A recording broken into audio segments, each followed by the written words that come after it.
от миналия матч. Победителя беше King of Kings, загубителят беше Прожектор, който снима в момента. Ако не сте забравили, аз съм GameZone. И Прожектор е режисьора. Така, сега това ще бъде финала. Част 2. И сега Strike Force изпълнява първата дуспа. I am not Strike Force! GameZone, между другото. Той много се бърка с някакъв Strike Force.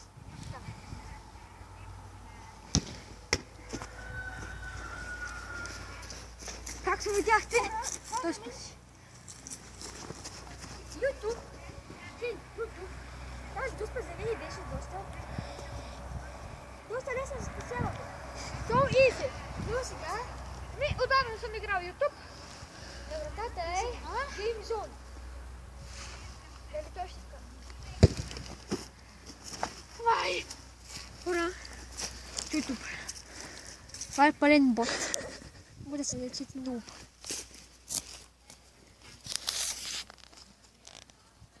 Чист пропуск. Чист пропуск, направите ми някой изгода. Чист пропуск за мен. Първо става, че се да ме доизслуша. Чист пропуск. GameZone знае откъде да би дуспата.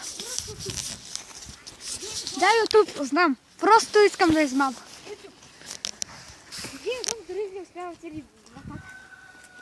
Какъв пожар. YouTube. Сега аз ви казвам, че той ще вкара. Защото той вкара! Няма да се ме вкара, но просто исках малко шигичка. Просто исках.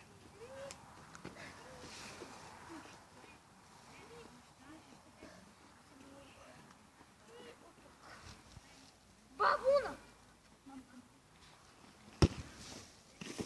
Дами и господа, както видяхте, аз не успях да уча. И сега той ме води. Трябва да вкарам поне още един гол.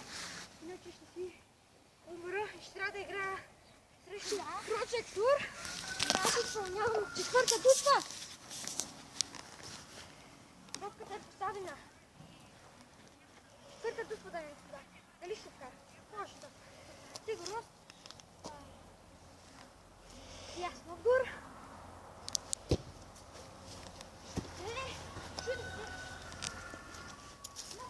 Тук.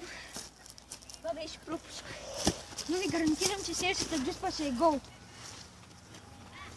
Няма дори да е гол. Пак, дами и господа, дори да е гол, той пак ще се преводи, защото ме вкара един. Още ще вкарам габелда. Аз ще бия пета дуспа. Той е бил пет. След малко е много спорвано да и топката минава в головината. С малко ще преведем екипчето да види топката минава в головината.